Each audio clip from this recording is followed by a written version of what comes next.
following is a presentation of the Flappr web online internet publication. To learn more about the Flappr web online internet publication, please visit www.flap,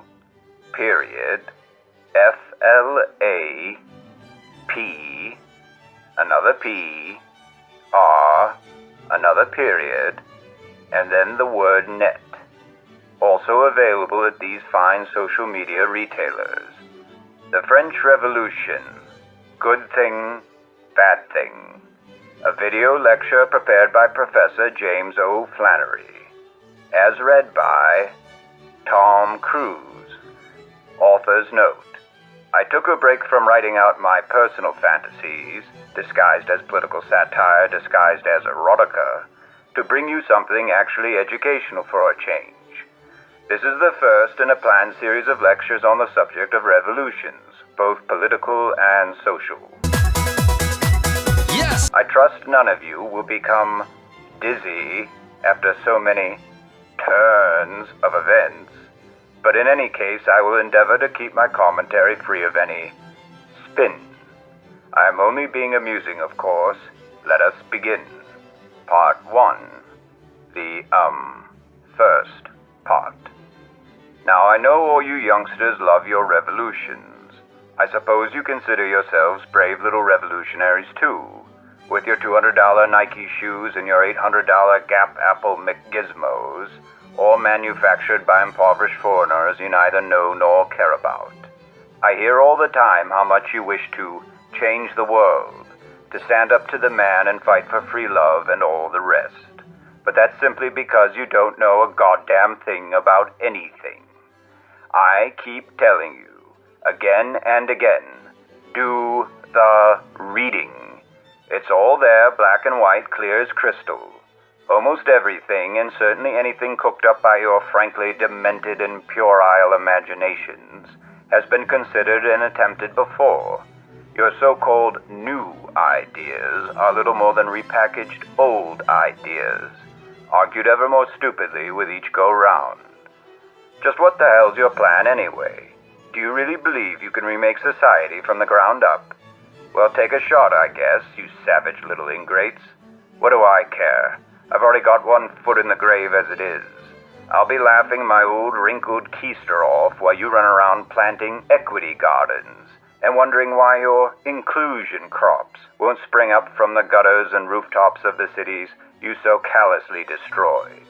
I'd be surprised if you got so much as a string bean.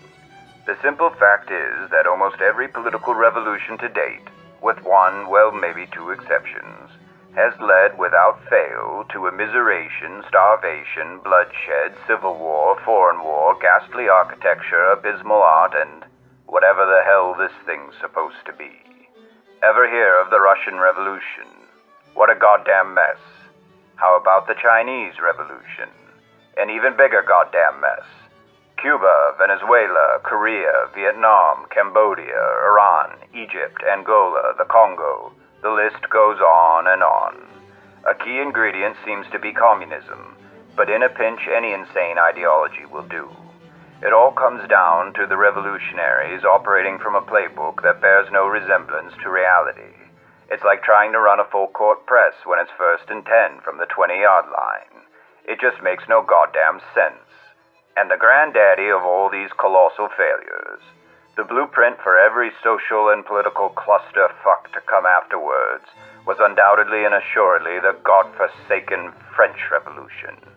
Jesus, what a shit show. Leave it to the French to take the great promise of the American Revolution and fuck it up beyond all recognition. The John Adams figure dies suddenly of a heart attack. The George Washington figure is sent into exile and winds up fighting against the revolution. The Thomas Jefferson figure turns out to be a sadistic maniac whose solution to every problem is to cut off somebody's head until his own head is cut off. The wine is good, the food is awful, mistresses are everywhere.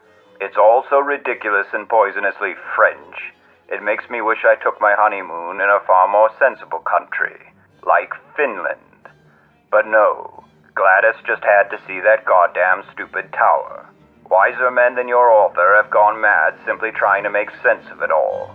The sequence of events contains about as much logical coherence as your average Fast and Furious movie, which is to say, none whatsoever.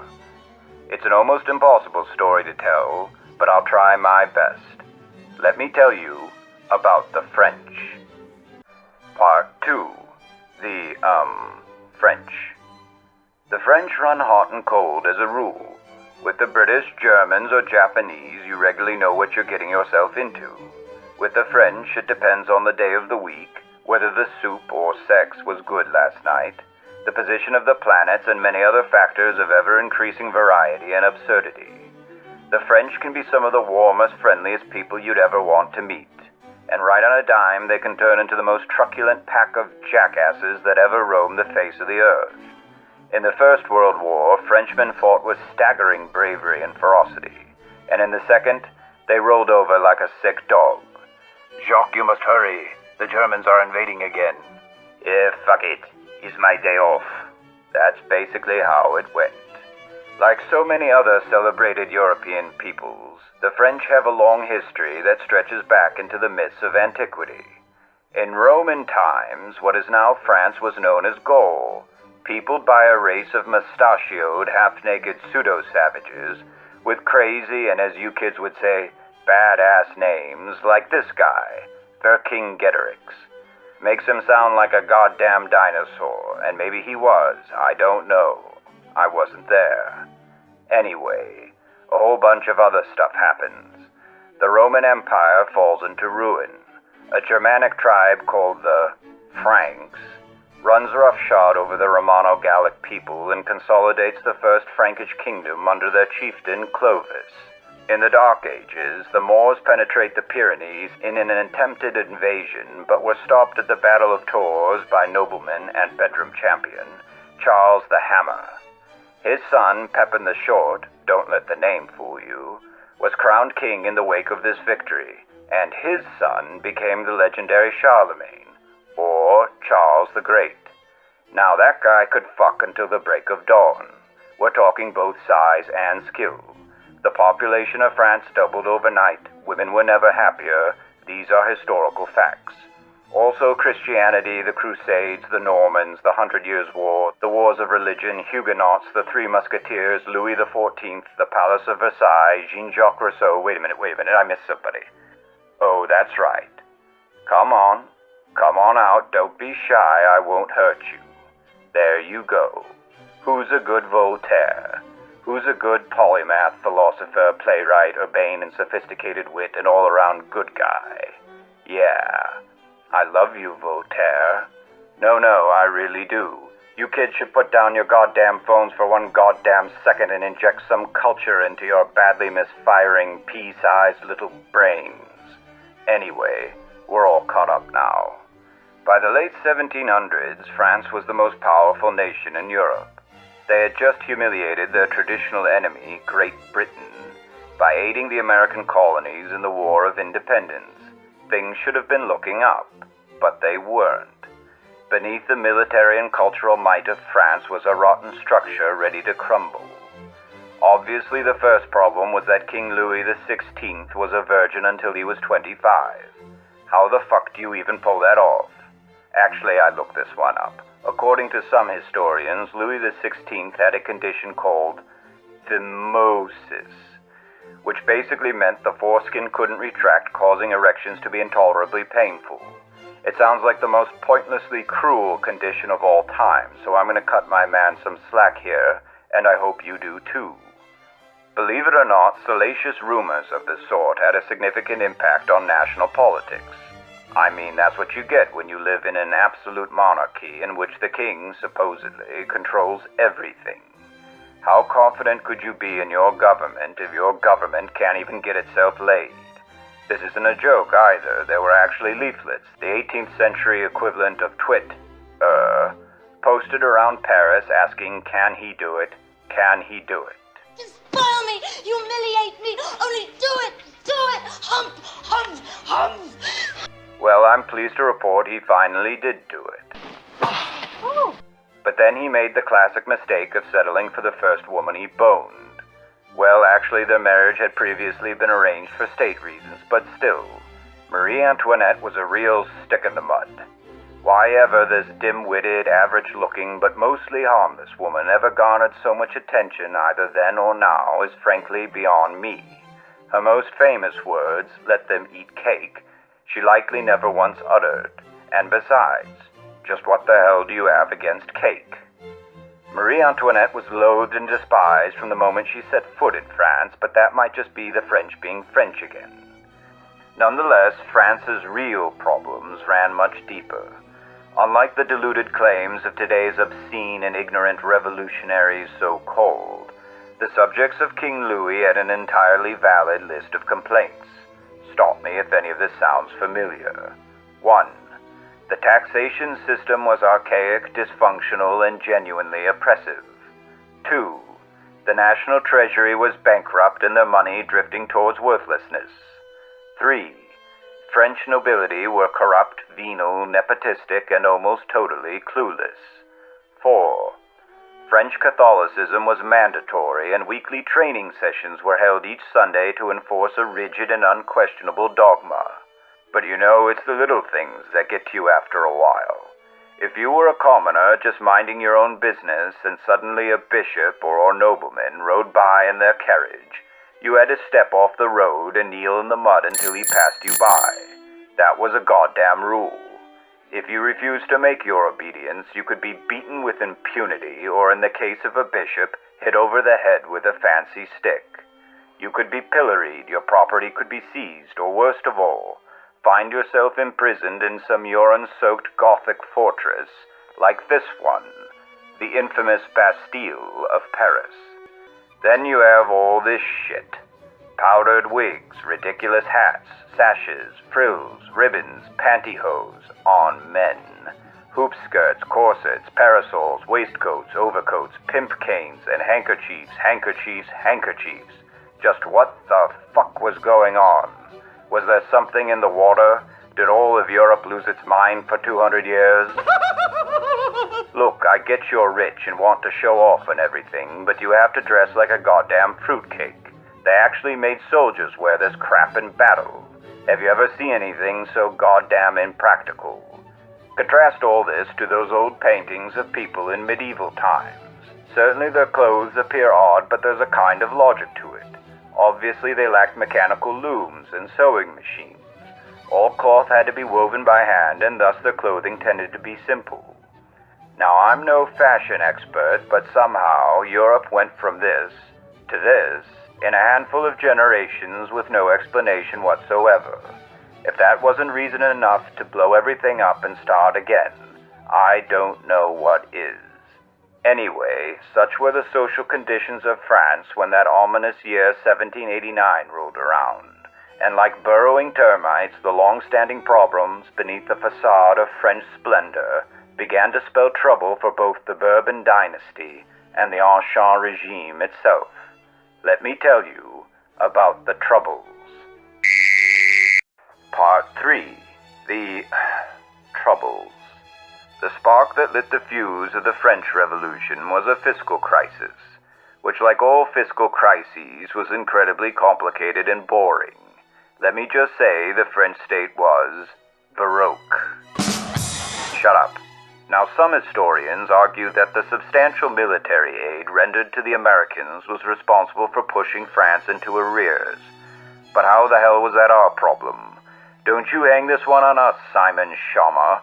Button up that shirt, why don't you? Show some goddamn respect. You're a professional. Whatever the case, King Louis appointed a gifted Swiss statesman, Jacques Necker, as his finance minister and charged him with solving the crisis. Necker took one look at the books and told the king in no uncertain terms that they were Under French law, you see, the crown had the power to borrow and to spend, but not to tax. Instead, this power was controlled by a body called the Estat General, which was a bit like the Parliament of France, except if no one knew how it worked and it only met once every 150 years. So, in 1789, King Louis called the Estat General into being to decide the question of taxes. By this time, runaway inflation had diluted the French livre to somewhere between the value of cobwebs and fingernail clippings. The price of bread, that staple of the French diet for centuries, skyrocketed, leading to a shortage which left millions hungry. Now you can do an awful lot of terrible things to the French. Beat them, rob them, rape them, kill them. But don't you dare take their baguettes away, not least because it's the only thing in French cuisine that's even remotely edible. Inflation wrought havoc in other sectors too. In the hinterlands, French soldiers and constabularies saw their pay deflate faster than that god-awful soufflé Gladys tried to make last Christmas. Public order crumbled, banditry mounted, hysteria reigned. Here's a story. One day, a country village hears a tall tale. Something about marauding brigands who are, at that very moment, on their way to ransack their homes. So, our lovable bumpkins arm themselves with whatever they happen to have on hand.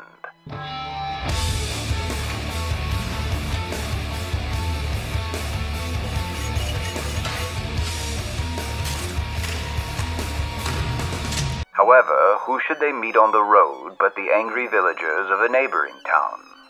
The first posse, seeing the second, mistake them for the bandits, whereas for the second posse it is the other way around. Naturally, the two villages beat the shit out of each other in something of a self-fulfilling prophecy. This period of the French Revolution was called the Great Fear, a pattern of excited rumor leading to hasty action spreading yet more excited rumor. Of course, it doesn't help that everybody involved is thoroughly fucking loaded, but that's more or less to be expected. Do you see the lesson? Critical thinking skills. Don't think we're any more immune to this kind of imbecility than the French peasants. As people, plugged into the hive mind, fall like dominoes for one disreputable blatherskite after another. You are fake news. Sir. Fake news. Anyway, it was under this cloud of confusion and provincial mayhem that the Estat General held elections for the first time in 150 years. Here I'll have to do some explaining. Under the Ancien regime, the French people were divided into three distinct classes, or estates. The first estate was that of the church, which altogether owned a tenth of the land in France. It was also, like many religious organizations today, exempt from all taxation. I suppose that makes some sense, but a tenth of the land in an agrarian economy is not exactly chump change. The second estate was that of the nobility, which owned about a quarter of the land and which was also exempt from taxes. Hey Lou, I think I might have found the problem. As you can probably guess, the third estate was everybody else, the commoners. Everyone from impoverished tenant farmers to artisans and tradesmen to comparatively wealthy merchants and skilled professionals. In addition to the social deference they were expected to show their betters by law, the third estate also shouldered the entirety of France's tax burden. Again, by law. This, children, is what real systemic oppression looks like. And I don't want to hear another goddamn peep out of you about how America is systemically this or systemically that until you do the reading. If you can show me the laws, the policies, the business practices that in any way resemble the intolerable social code of France, then I'll put on one of those pussy hats and sing at your wedding. It was a one-eyed, one-horn, flying purple people eater. One-eyed, one-horn, flying purple people eater. That is, if any of you do get married, which I doubt. I mean, just look at yourselves. On the 5th of May, 1789, the Estat General officially convened, and right away things went sideways on poor King Louis. Out of practice with his whole democracy thing, the delegates of the first and second estates got bogged down on questions of seniority, seating, and so forth. C'est un outrage! Annoyed by all the bullshit, the third estate broke away, began calling itself the National Assembly, and proceeded to verify its own delegates independently. In an attempt to thwart them, King Louis closed down their meeting place, but the third estate got wind of his scheme and met on a tennis court instead. Yes, you heard that right. A tennis court. There they took what became known as the tennis court oath, swearing never to disperse until a formal French constitution could be adopted. Faisons le serment, ici et maintenant, de ne jamais nous séparer et de nous rassembler partout où les circonstances l'exigent jusqu'à ce que nous ayons donné à la France une constitution. Already, the reform train had completely skipped the rails. The estates were supposed to be settling a straightforward question of taxes, yet here were nearly half of them, as some members of the other estates joined the third, declaring themselves a national assembly and demanding a constitution, and on the king's own tennis court, no less. As you youngsters say, the king got punked. Wait a minute. Do you youngsters still say that? Monsieur, don't try to be funny with me. No one knew it at the time, but the French Revolution was well underway. An uncanny breeze was blowing. With each passing day, the proposals and debates of the National Assembly grew ever more radical. Men went about with the words of Voltaire and Rousseau readily on their lips. In the hearts and minds of some, fabulous dreams began to take hold. Wild-eyed hopes of not only reforming the monarchy, but of transforming France into a wholly original and different kind of nation. Let me tell you about the hopes. Part 4, the, hopes. Now, if there's one nice thing I can say about the frogs, and to be fair, there are a couple, it is their profound sense of patriotism. A self-loathing Frenchman is a contradiction in terms. Wish I could say the same about your average American. The word patriotism itself derives from the Latin pater, meaning father. In French, the word is la patrie and can be roughly translated as the fatherland, or that conceptual representation of the French nation. For centuries, French kings swore an oath to serve and defend la patrie as their highest and most sacred duty. It was the unbreakable cord that bound him to his subjects. Although the revolutionaries dreamed of abolishing the monarchy and establishing a republic, they also had to grapple with the notion of la patrie. They sought to mold and shape it into something new, to transform the very idea of France, sweeping away, if necessary, all that came before: throne, altar, law, even the very myths and legends of France herself, embroidered with so many ancient threads into the great tapestry of la patrie. In other words, the French brought a whole lot of baggage into their revolution. Their guiding star was not the English liberalism of the Americans. It was their own French liberalism, as typified by this guy, the philosopher Jean-Jacques Rousseau, who had died just 1 year earlier. Among other things, Rousseau argued that man in his natural state was a noble savage, which is stupid. Men in their natural states are vile, lazy, jealous, self-destructive lunatics. Culture, even a primitive one, is required to restrain their worst impulses and render them useful to others. Every year, society is invaded by an army of savages, called children, and the only hope for civilizational maintenance is to ruthlessly educate them. This is the poorest class I've had in a long, long time. Most of you have no foundation at all. Now, the trouble's with your attitude. You don't pay enough attention in class. You don't do enough work outside of it. You don't know what the word study means. You haven't the slightest idea. All this get down to your child's level mumbo-jumbo is a pile of crap. Children are a lot like horses. First you must break them, then tame them, then instruct them, and maybe one day, when they are all grown up, you can consider befriending them. I don't advise it myself, but you go on and make your own mistakes. So, with Rousseau's ideas at the forefront, and I haven't even mentioned his ridiculous general will yet, you can see how the French Revolution was on creaky intellectual foundations. Still, none of this was apparent at first. No, in those early days, it was still sunshine and unicorns, and it was at this time the French Revolution's most enduring characters began to step past the veil of historical obscurity. The first was this big ugly customer, Honoré Gabriel Riquetti, otherwise known as the Comte de Mirabeau.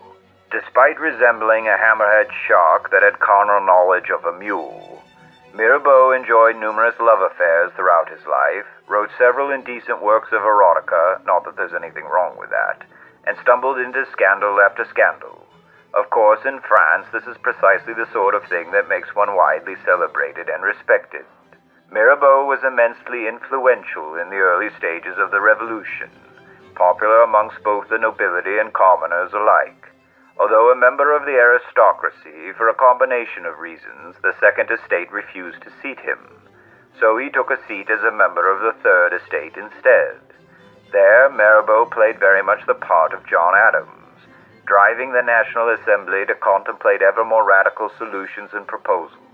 At the same time, he remained grounded enough to reject the more extreme ideas now percolating on the left wing of the Assembly. Oh, and here's a tidbit for you. Our modern political labels of left and right, as confounding and meaningless as they are, originate from the French Revolution, and from no less arbitrary a reason than the fact that the monarchists, or conservatives, were typically seated on the right, and the Jacobins, or progressives, were seated on the left. So there you go. Mirabeau was a man of the center. His vision was to emulate the example of Great Britain, dividing power between the crown and the legislature in a constitutional monarchy. Wouldn't it have been nice if that's what they did? We'll never know what might have been, for tragically Mirabeau died in 1791 at the height of his prominence. His death left a gaping hole in the leadership of the Revolution, and his steady influence would be sorely missed. Allez dire à ceux qui vous envoient que nous sommes ici par la volonté du peuple, et nous n'en sortirons que par la force des baïonnettes.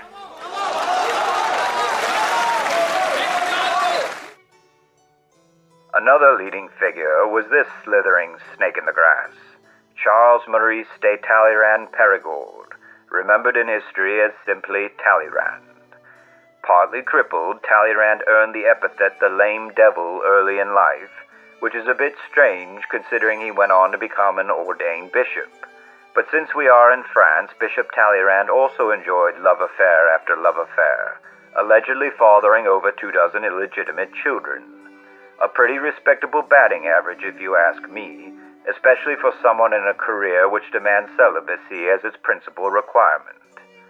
As a member of the First Estate, Talleyrand provided a key link between the Church and the National Assembly. His skills as a diplomat were renowned, having served King Louis in that capacity before the Revolution, and going on to serve Napoleon afterwards. Whatever his faults, this two-faced weasel was one hell of a survivor. He was ejected from nearly every country he ever visited, including his own, twice, switched sides faster than Liberace after dark, and slipped out of death sentence after death sentence. Talleyrand looked out for Talleyrand. And this brings us to the tragic hero of the Revolution, Marie-Joseph Paul Yves Roche Gilbert du Mortier, otherwise known as the Marquis de Lafayette. This name, or at least the last piece of his name, should be familiar to you American listeners, or it would be if the public schools hadn't degenerated into costly daycare centers for all you useless wastes of your parents' precious bodily fluids. Put simply, the Marquis de Lafayette is a doggone American hero. As a young romantic adventurer, he traveled to America during the height of the Revolutionary War and was instrumental in securing French aid to the American cause.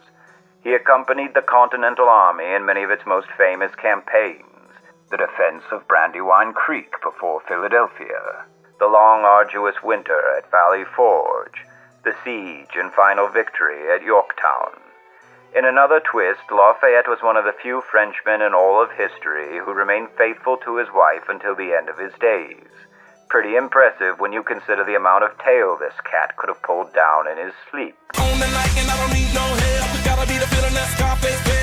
An aristocrat, Lafayette was commissioned into the Musketeers at 14 and, unlike the virgin King Louis, was banging on the regular by 16.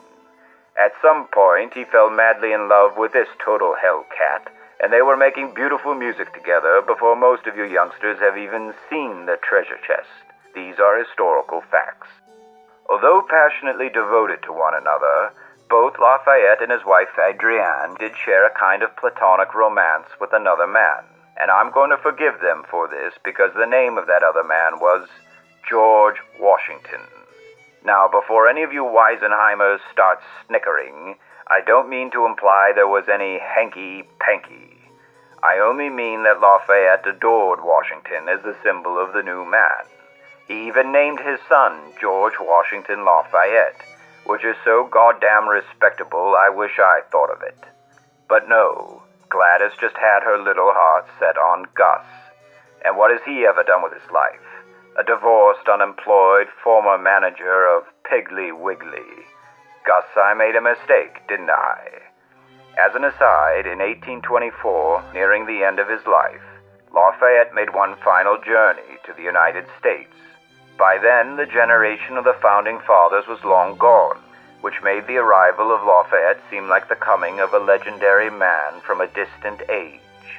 Everywhere he went, from New York to Philadelphia to Boston, with many stops in between, he was celebrated as the hero of two worlds. Revolutionary War veterans came out in droves to embrace him, many of them in tears.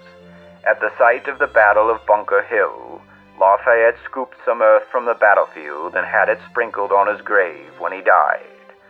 Barely 83 years later, with France pushed to the brink by World War I and American doughboys arriving by the thousands to their defense, the American commander, General John Blackjack Pershing, made a point of visiting Lafayette's tomb, where, it is said, he spoke these words: "Lafayette, we are here." Good golly, I think I just gave myself a case of the chills. What a terrific story. Back to the French. After forming the National Assembly and issuing the demands, for a good long while everybody went off doing their own thing. For a period, Mirabeau, Talleyrand, and others tried dancing the Lindy Hop with King Louis in an effort to rope him into their constitutional compromises. They seemed to be making headway until Marie Antoinette remarked how all her friends were calling King Louis a bitch. Then he ran to his room crying and refused to come out, even for pudding. Meanwhile, and with contributions from Thomas Jefferson, Lafayette penned the Declaration of the Rights of Man and of the Citizen, which is a little as if the Declaration of Independence and the Bill of Rights had a beautiful daughter, who later grew up, got into art, moved to Paris, and never spoke to you again. For nearly 20 years. Not a phone call, not a letter even, nothing. I beg your pardon.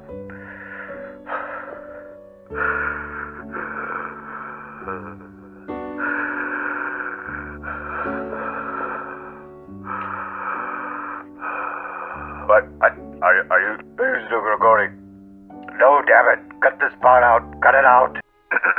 So, this declaration, what did it say? Well, it's a bit of a copy and paste job. Here are a few highlights. Article 1. No, I'm not going to read it to you. Do your own goddamn reading. Alright. Article 9. There's a bit of a libertarian streak here, which I very rarely find in poor taste.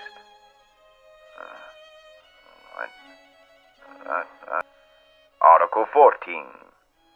This one's a personal favorite of mine. I mean, God forbid a free people would have any say over the public purse. Can't have that, surely. All right, everyone finished? Finished in the back? Very good.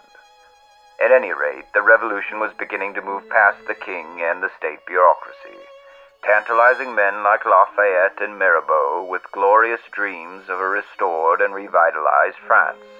Yet their hopes, their dreams, such were the beautiful clouds of an approaching storm, and like idiotic children, they scampered eagerly towards the deadly maelstrom, knowing so little about the slashing winds and booming thunder this storm would shortly bring. Let me tell you about the storm. Part 5. You know what it is? It's the storm. The Paris of 1789 was a beautiful Baroque city of fads, fashions, salons, painters, sculptors, composers, charlatans, pickpockets, hookers, and the occasional man with a monkey on his shoulder playing a rusted squeeze box. You have a license? It was also a festering cesspool in every sense of the word, where horses and sometimes people defecated in the street, where a man could enjoy a stimulating conversation in the morning, be openly robbed in the afternoon, and have just enough time to contract syphilis before supper. And it was to Paris that the National Assembly moved during that summer of fun, establishing the city as the epicenter of the grand drama that was about to unfold. Now, surrounded by mobs of insensibly passionate Parisians, a distinctly chaotic element began to direct the course of events.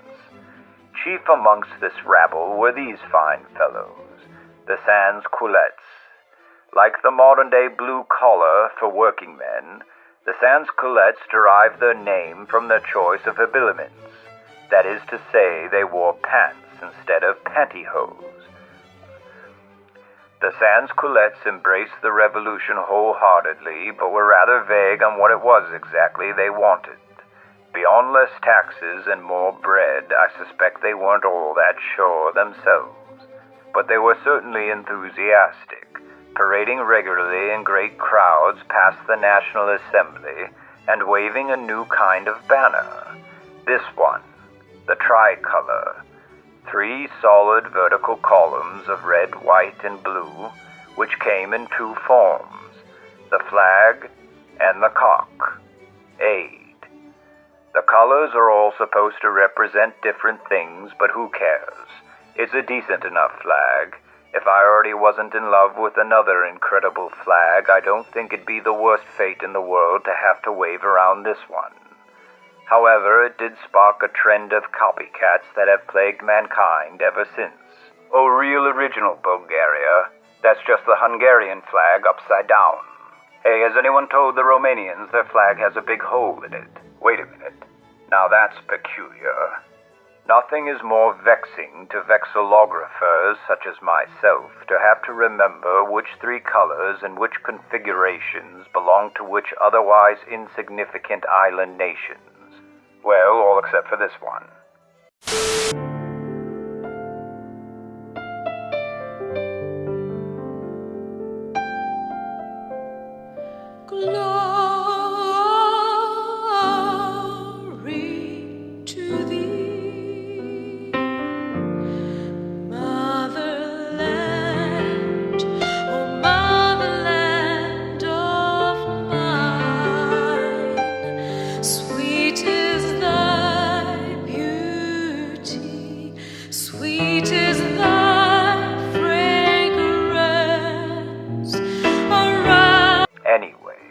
On July 12th, reacting to a rumor King Louis was about to forcibly close the National Assembly, the sans-culottes took to the streets in an orgy of destruction. It is said that the people are revolting. You said it. They stink on ice. On July 14th, they stormed the Bastille, believing it to contain masses upon masses of wrongfully imprisoned men.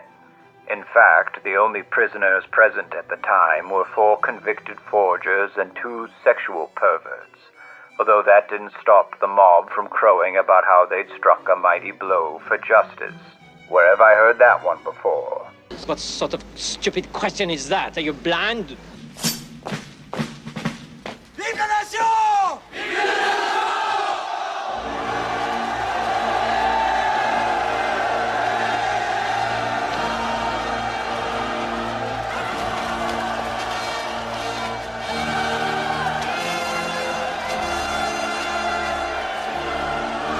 To this day, each year, the French celebrate Bastille Day in a kind of bizarro world 4th of July. I've always found it amusing that the American Independence Day celebrates the signing of a timeless political testimony, whereas the French one celebrates the liberation of sexual perverts. Actually, what am I talking about? It all makes perfect sense. However, contrary to popular opinion, one of those recently freed perverts was not, in fact, This guy, the Marquis de Sade, who was liberated from a nearby funny farm instead. Quick story.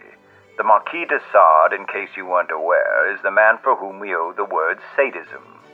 Now, compared to our modern-day concentrated super weirdos, he's probably not all that impressive. But for the time, mind you, he was infamous. He would stick it in just about anything that moved and probably a few things that didn't. Mirabeau, who was for a time in prison with him, called him, probably, the biggest fucking creep I'd ever met in my entire life. These are historical facts. Oh, and by the way, the Marquis de Sade was actually elected to the National Assembly shortly after his release. It just goes to show what kind of shape this whole revolution thing was in, when notorious sexual deviants are, 1, allowed to participate in national affairs, and 2, later ejected from national affairs for holding views that are, and I quote, too moderate. And the man who made that quote, well, there's one last notable figure of the French Revolution I've declined to mention. A man whose name in all the years since has become a byword for cold-blooded bureaucratic evil. Maximilien Robespierre. Do men begin as evil? No, I suppose they don't. With the exception of your genuine psychopaths, most of the worst men in history began as idealists of one stripe or another.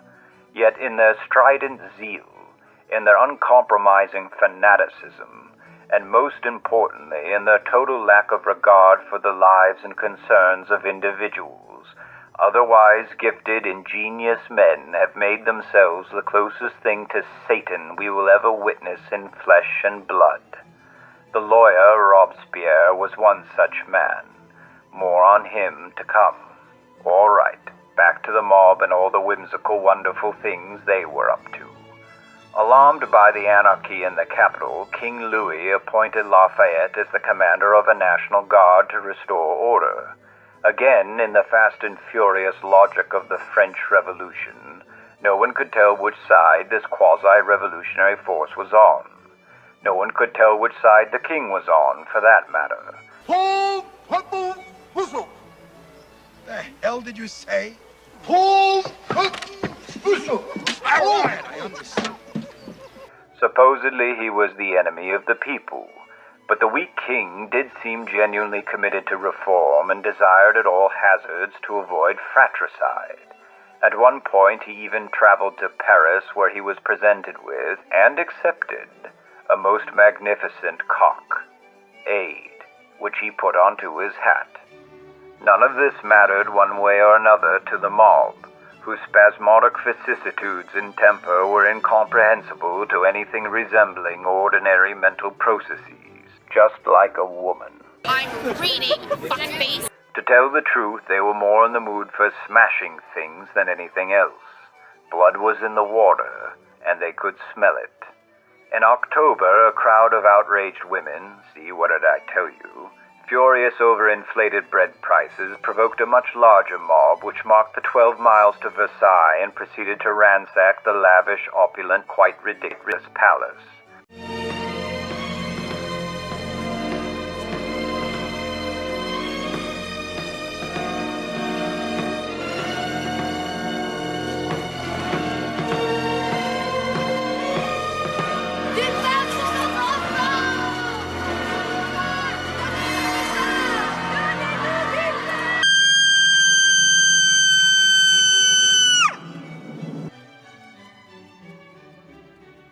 Lafayette and the National Guard followed them, ostensibly for the purpose of restraining the mob, but when the National Guard joined in with the looters, Lafayette caved and advised the king to move to Paris for his own protection.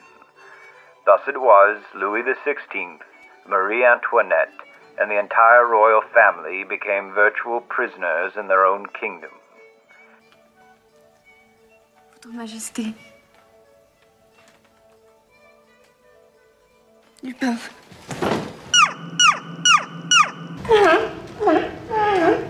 Afterwards, well, to tell the truth, a lot of boring stuff happens.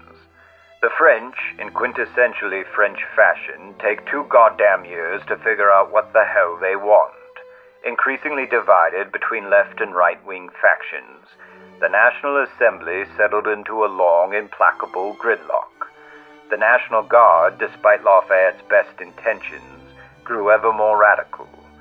New factions sprang to life, such as the Paris Commune, the new city government of Paris, which quickly proved itself even more corrupt than the old city government.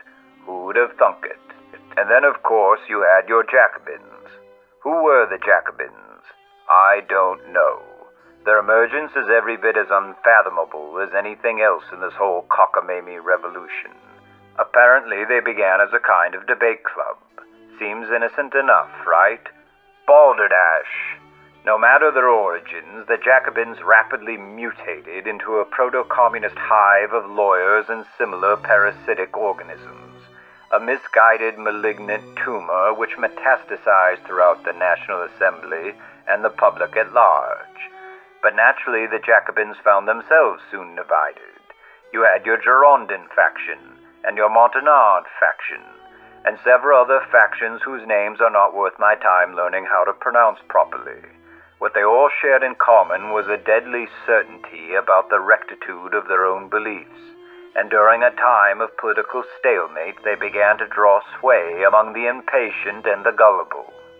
As the year 1791 rolled around, and with both the fiscal crisis and food shortage still unsolved, by the way, it was apparent the wheels were starting to come off this goddamn clattering train. Anger was in the air and anarchy in the streets. A shapeless, formless rage seemed to hover above Paris like a spiteful cloud. And in the midst of such maddening doldrums, one can begin to see how a man like Maximilien Robespierre can rise to power and unleash horrors upon his own people. The terror was about to begin. Part 6.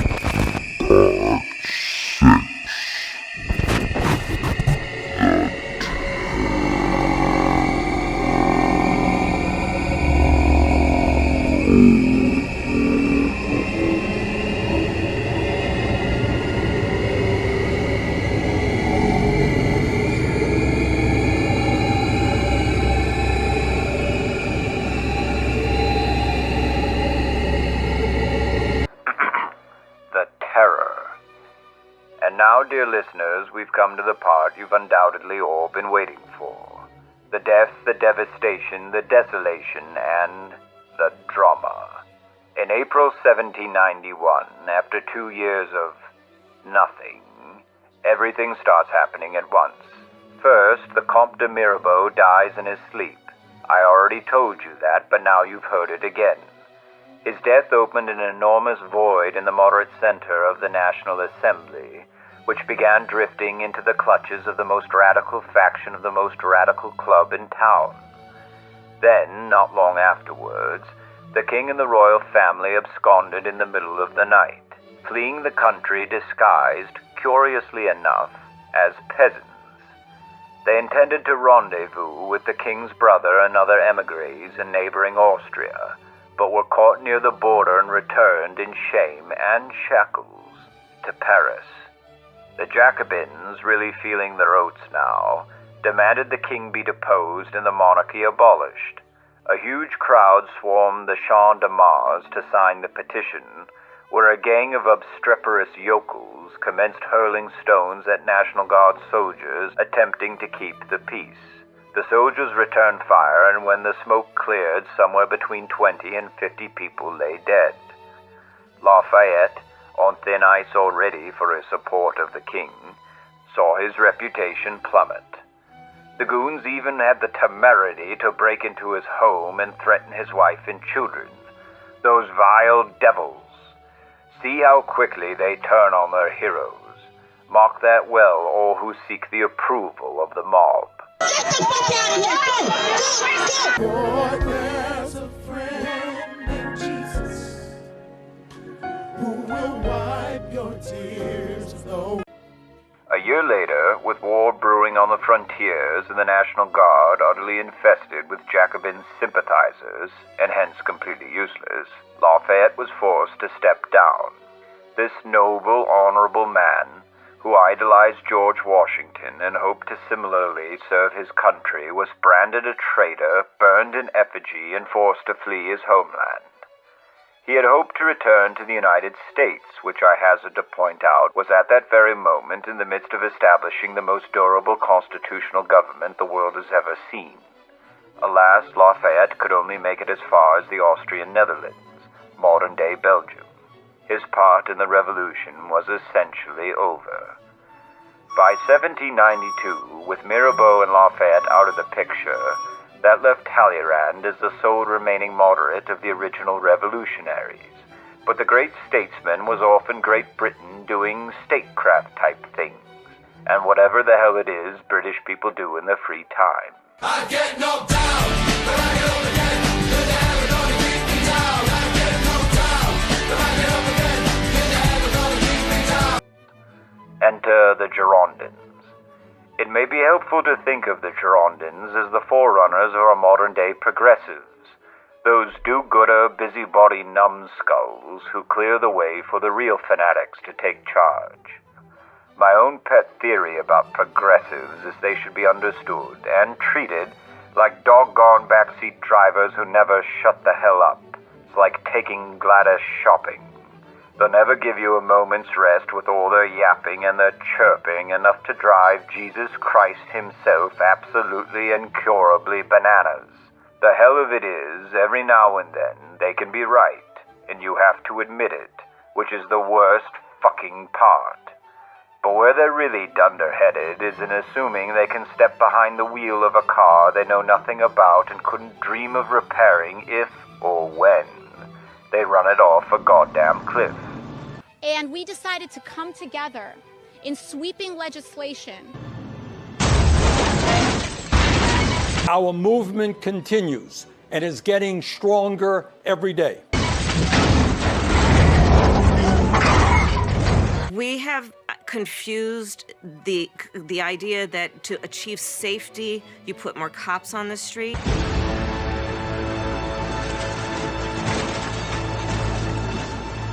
Socialism is a great idea. That does not mean it's a great reality. X gon' give it to you. Now, I know you're wondering, what did these French progressives do once they got behind the wheel? Well, they replaced the 7-day week with a 10-day week, and the 12-hour day with the 10-hour day, and a 60-minute hour with the 100-minute hour, just like that phony baloney metric system. Earth has fallen under the yoke of tyranny, the metric system. And if that wasn't confusing enough, they renamed all the months and all the days and took to calling the year 1792 Year 1, blissfully oblivious to the fact that none of this bullshit was ever going to catch on. It gets worse.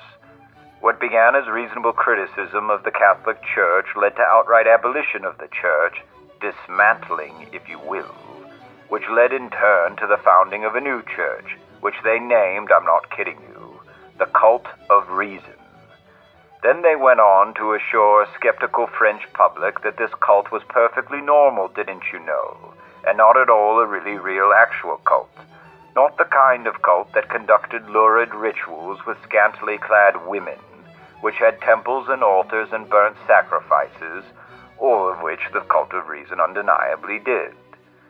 On 20 Brumaire, Year 2, or November 10th, 1793, for non-insane people, these wacky cultists descended upon the legendary Cathedral of Notre Dame, where they, quite literally, dismantled the altar, replaced the statues of the saints with half-naked girls, lit a huge bonfire in the center, and danced around it like naked savages.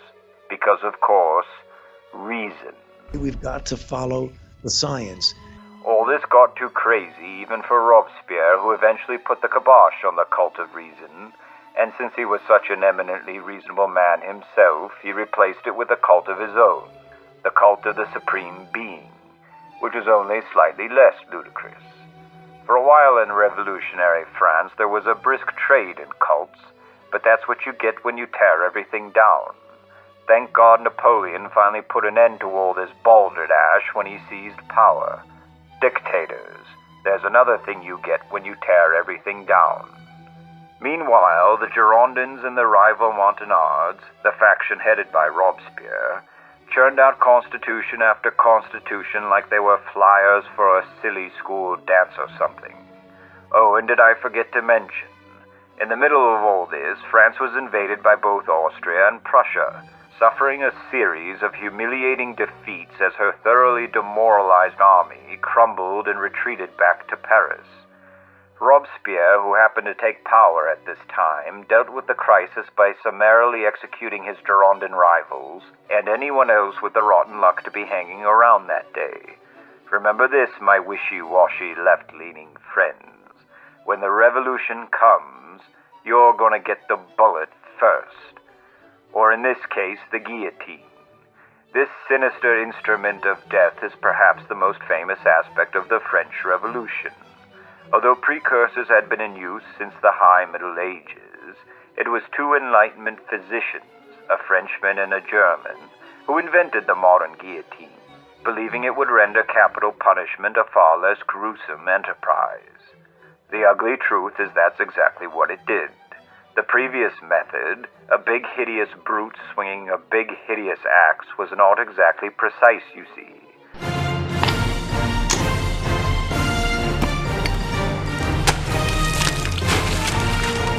Anyway, by some minor miracle, the French army pulled itself together and won a stunning victory at Valmy, September 1792.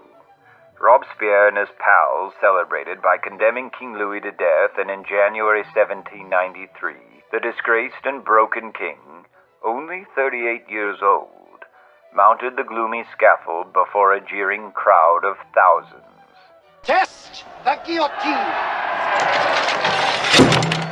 Holy shit! And that was that. King Louis XVI, remembered in the popular histories as a vain, strutting, profligate tyrant who caroused while his country collapsed and finally got what he deserved, was hardly as bad as all that. Rather, he was simply a well-meaning but weak man, possessing neither vision nor qualities of leadership, a lesser son of greater sires, unequal to the difficult task life had conspired to heap upon him. At the end of the day, he was, like myself, like all you youngsters, trapped within the bounds of his own humanly limitations. I will not waste tears on the death of any monarch, but I have been known, from time to time, to shed tears for a man handed the short end of the stick by the universe, a universe that increasingly seems all too random and chaotic, or else guided by some divine being of assuredly malevolent intent. On some days, it's hard to judge. Anyway, the execution of King Louis sent shockwaves throughout Europe. No sitting king had been overthrown and beheaded by his own people in hundreds and hundreds of years. Fearful of the spreading revolutionary fervor, Austria and Prussia resumed their war on France, soon to be joined by Great Britain. All the while, Robespierre and his delightful friends, George Danton and Jean-Paul Marat, went about happily issuing manifestos and establishing cults and beheading people and generally living the dream. To meet the crisis of war, the National Assembly, now the National Constituent Assembly, for whatever that's worth, issued the first mass conscription in modern history. The French ranks swelled with men pressed into service, fielding armies larger than Europe had seen since last Attila the Hun and his fearsome horsemen rampaged across northern Italy. This was not exactly a popular move. Uprisings broke out across France, prompting Robespierre to form the Committee of Public Safety, a grotesque misnomer if ever there was one. The Committee of Public Safety set up shop in April 1793. Right away they got to work engaging in a dressed-up version of a medieval witch hunt for anyone not exhibiting sufficient revolutionary zeal, the exact criteria of which shifted day to day, and really, who gave a shit at that point anyway?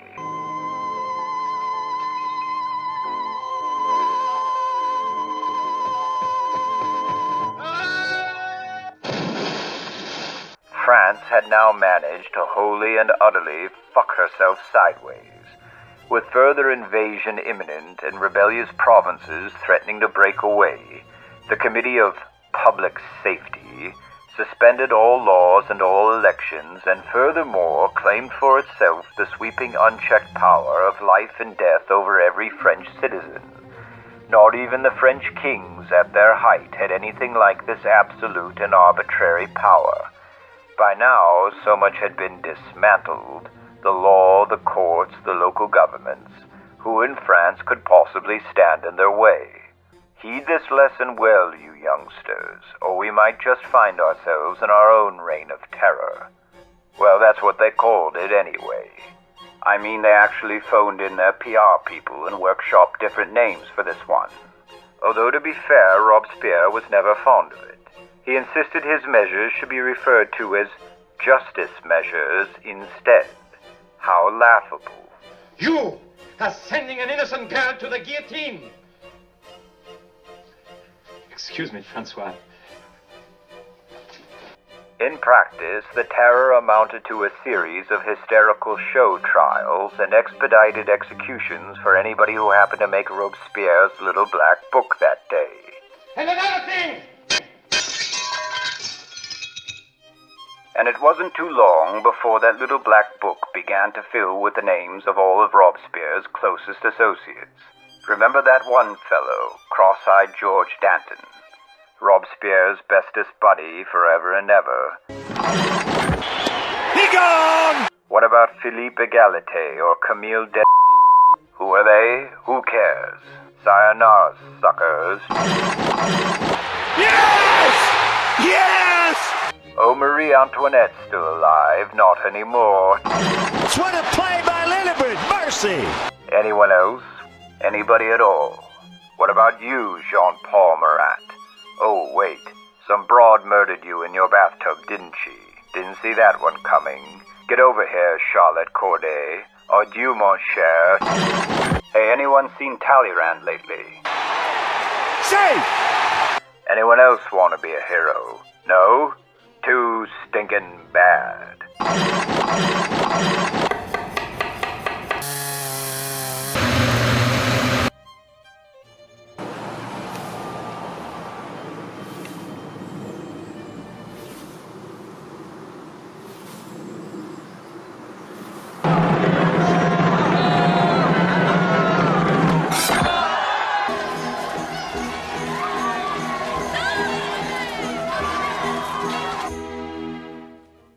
What a goddamn nightmare. Heinous mass murder doesn't begin to describe the sheer dumb fuckery into which the revolution had dragged a perplexed and miserable French people. Altogether, historians estimate 17,000 individuals lost their lives during the Reign of Terror, while hundreds of thousands more died in the revolts that now broke out all across France. These were the so-called reactionary revolts. Revolts against the revolutionary government, that is, which was, supposedly, still revolting against the ancien regime that preceded it.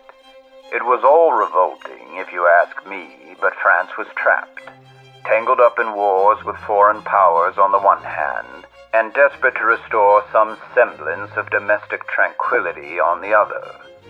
And it was upon the anvil of those revolutionary wars that the molten iron of the French Revolution was at last hammered into its final form. Let me tell you about the men, and one man in particular, who emerged from that trial by fire to pull France out of her sad, sorry death spiral. Let me tell you about the wars. Mercy! Part 7. The Wars. After 2 years of maniacal bloodletting, the Reign of Terror finally petered out, but not before it claimed one final victim, Maximilien Robespierre himself. It turns out that when you establish the principle that a single body can be judge, jury, and executioner, and then you use this body to pitilessly scourge your political opposition, odds are someone else is going to set up a rival body and do it better than you. In a coup d'etat 9 Thermidor year 3, that's July 27, 1794, history's most famous example of poetic justice took place. Moi, qui suis né esclave de la liberté, on m'appelle un tyran. Moi qui ai vécu le martyre pour la République, on m'appelle un dictateur.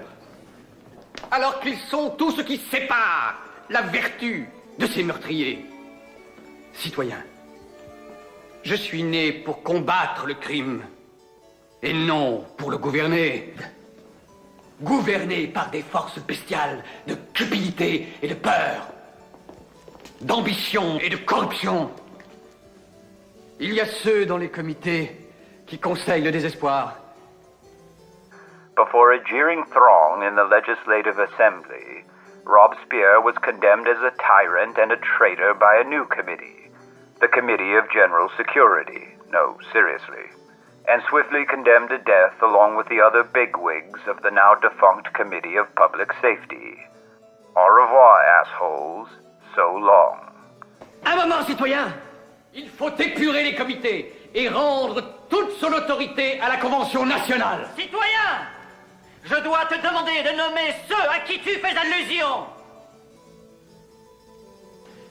Et des membres de cette convention!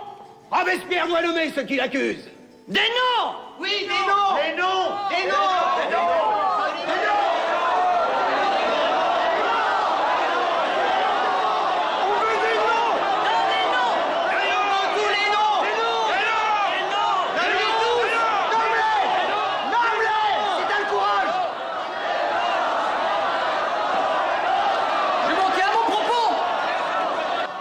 Je demande la parole! Tu n'as plus droit à la tribune! Robespierre! La parole! Dis la parole! À mort! À mort! C'est à ceux qui ont la vertu dans le cœur que je l'appelle pas corrompu, pas en la loi de la société!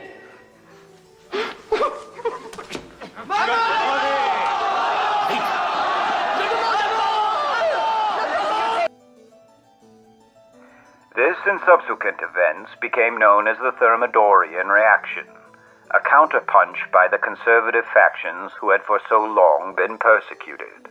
Of course, they learned nothing from the experience and instantiated a mini-terror of their own, suppressing the Jacobins and the Sans-Culottes, massacring the Paris Commune, and generally behaving no less dastardly than the radicals who had started all this nonsense. Do you see how this works?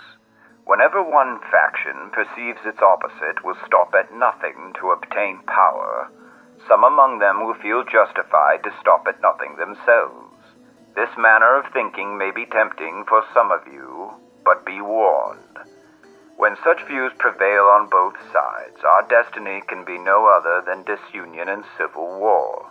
And will you be the one shouldering a rifle? Or will you be starving and dying along with everyone else when the electric grid is inevitably knocked out?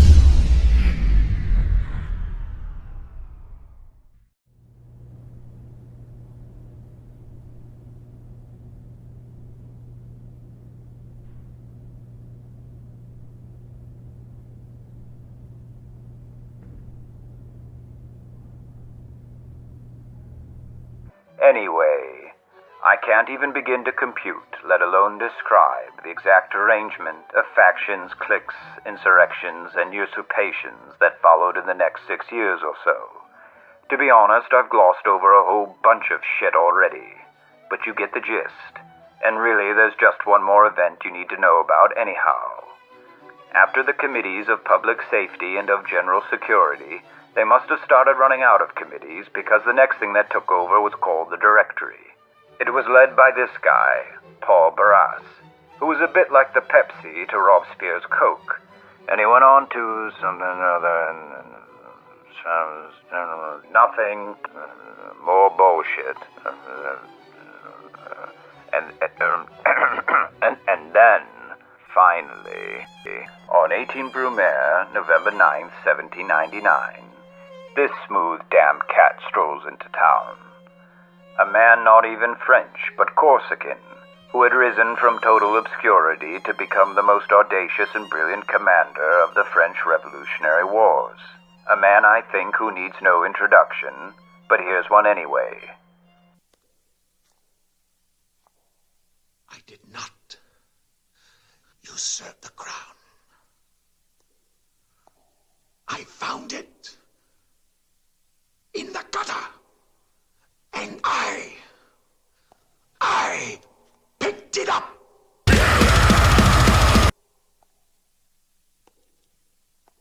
sword.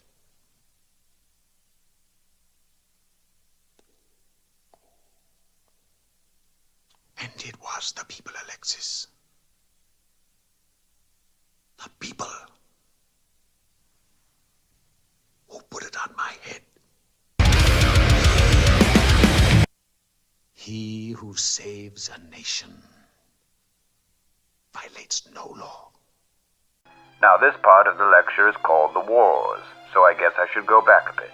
If you recall, the execution of King Louis had sent shockwaves throughout Europe, prompting nearly every major power to declare war on France at once. In retrospect, this proved a major goddamn blunder. You just don't mess with a frog when he's in one of his moods. They're unpredictable, you know.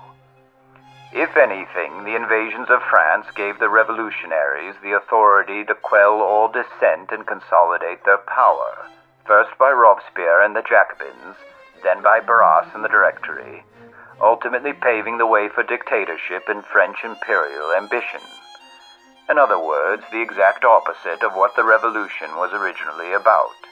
Thanks to the enormous influx of soldiers from the levée en masse, by 1794 the French army began to pull itself back together.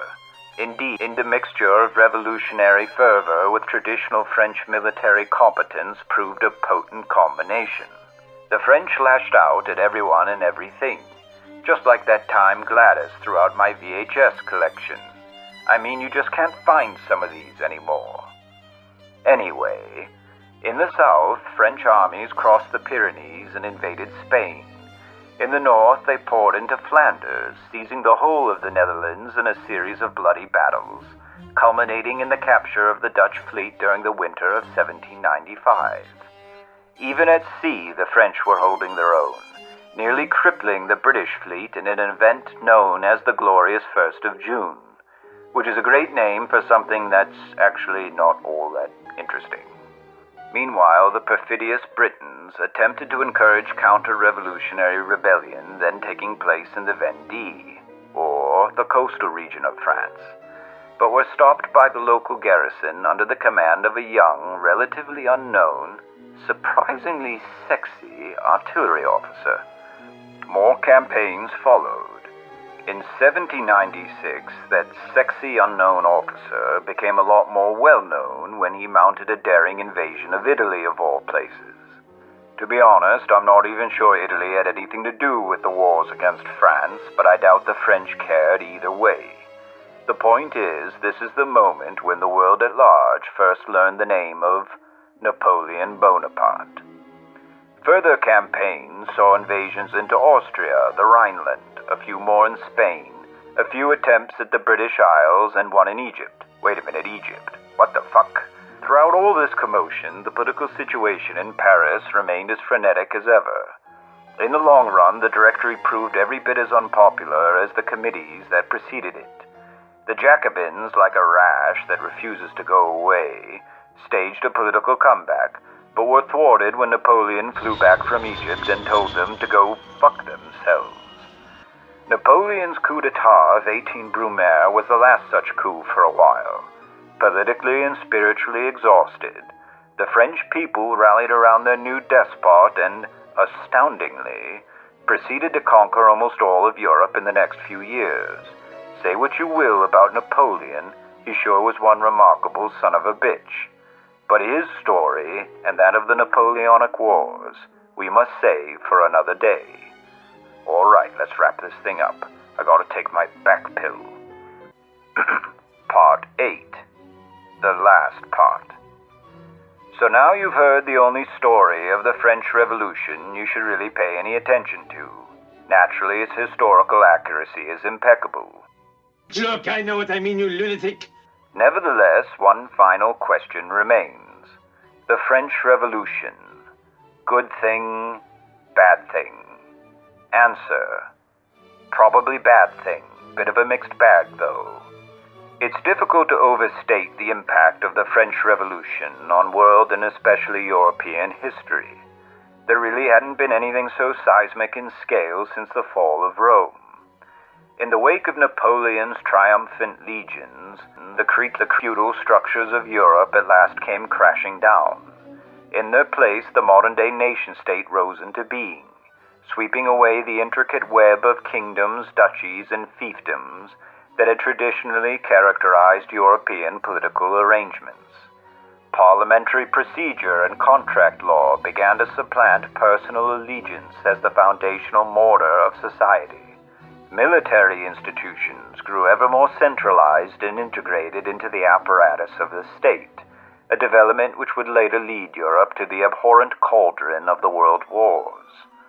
On the plus side, all those wigs and gowns and shit finally went out of fashion, except for sashes. Sashes were big back then. Also those stringy shoulder-board things all the army men had. Those too. But what about France at the end of the day? Well, it transformed her forever. Most revolutionaries, even the crazy ones, regarded themselves as the second coming of those virtuous Roman citizens who long ago overthrew their mad king and established a republic. Roman regalia, as well as the revolutionary motto of liberté, égalité, fraternité, adorn the seals and coinage of France to this very day. And just like ancient Rome, the First French Republic eventually crumbled and gave way to a second coming of Julius Caesar. The only difference is that for France, all these transformations occurred in less than 10 goddamn years. From monarchy to anarchy to empire, back to monarchy, then another republic, then another. It's enough to make anybody's head spin. For the record, the French are on their 5th republic. Now, I might here be uncharitable and boast about how the good old US of A is still on its first, but we seem to have our own problems these days, and I don't feel very much like boasting. What can we learn from the French Revolution? First of all, let's put aside the fact that the English and the Dutch figured out liberty and individual rights hundreds of years earlier. The American Revolution popularized these ideas in France and around the world, adding to them the innovations of a written constitution and the rejection of hereditary aristocracy.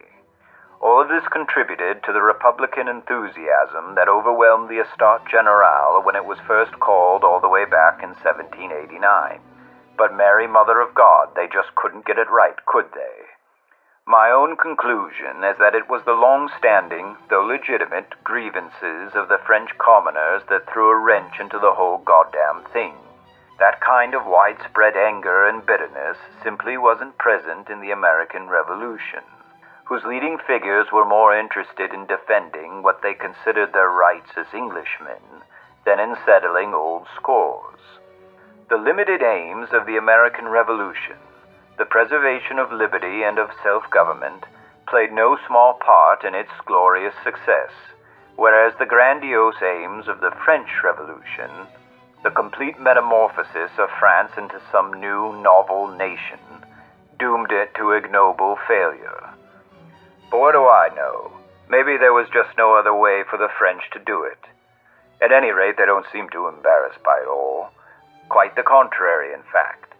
France today remains proud of a revolution and lately seems to be more and more based when it comes to defending her cherished republican ideals.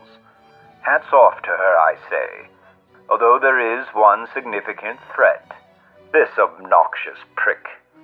His name is Louis Alphonse de Bourbon, or Louis XX as he styles himself. No, I'm not kidding you, he really does claim to be the true King of France. Although he lives in Spain and spends most of his time seducing vacationing housewives and defrauding them of all their funds. I mean, probably. You are the aroma of spring flowers that bloom in the spring. Just look at the guy. I don't trust him as far as I could throw him. You keep your ugly mitts off my Gladys, you hear me? He isn't the only little creep either. You see, all those descendants of all those French dukes and counts and things are still sloshing around. They mainly live out of hotels and congregate in various nightclubs where they attempt to negotiate deals for tawdry artwork and, for some reason, never take off their goddamn sunglasses. Just like vampires. It is estimated that upwards of 60% of modern-day Eurotrash can trace their lineage to displaced French nobility. These are historical facts. Anyway, I really do need to take that back pill, so I'll leave you with this. You can't change everything all at once. I would argue that if the revolutionaries had simply stopped at a constitutional monarchy along British lines, France and the rest of the world would have been immeasurably better off. That is not to say that further change would be unwelcome or unbeneficial. It's simply that you can't do it all at once. The French tried to upend not only their form of government, but their entire social order, their entire religion, and even attempted to rewrite their own history while they were at it. The result was a catastrophe. Incremental improvement is the key to the progress of humanity. You'd think the people who throughout the ages have called themselves progressive would understand this, but they don't. It seems they're temperamentally inclined to favor any novel theory that floats into their head without considering its ramifications too deeply. Conservatives, by contrast, are immune to such nonsense, but often too reluctant to admit that existing laws or customs require any modification at all. Somehow, some way, societies must learn to benefit from both these rudimentary political instincts, because, after all, they're not going anywhere. I say let us not recklessly dash or leap or tumble ahead. Let us patiently walk, every now and then stopping to smell the roses or admire the scenery, as we tread slowly but deliberately towards a better future for all mankind. All right, that's enough for now. You're free to go. For tomorrow I want chapters 9 and 10. Got it? Go on, get out of here. Do your reading. James O. Flannery.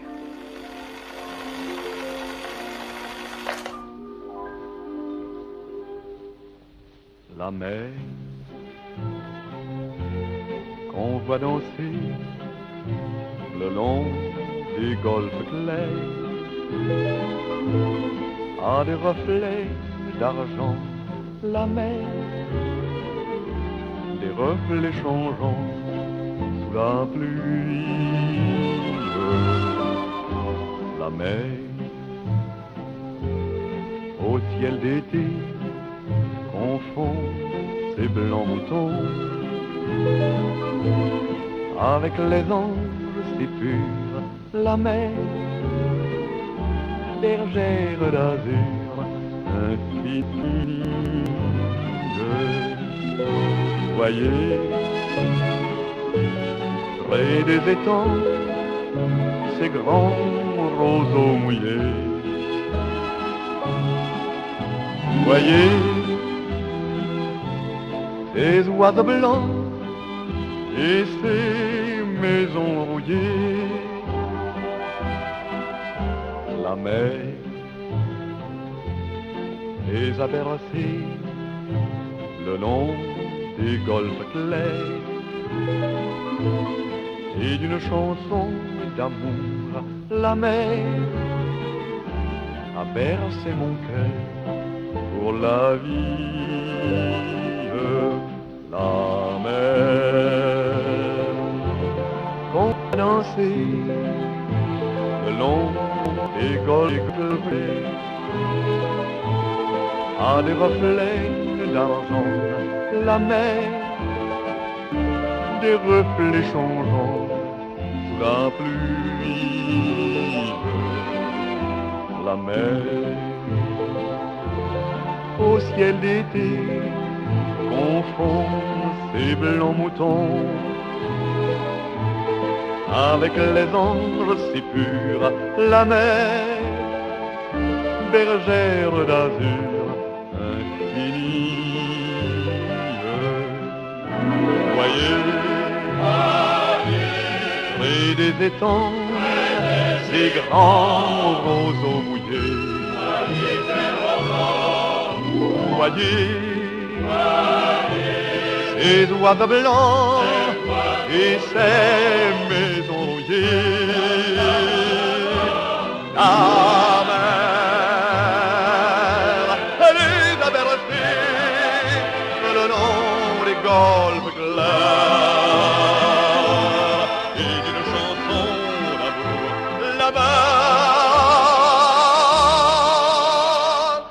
a bercé mon cœur pour la vie.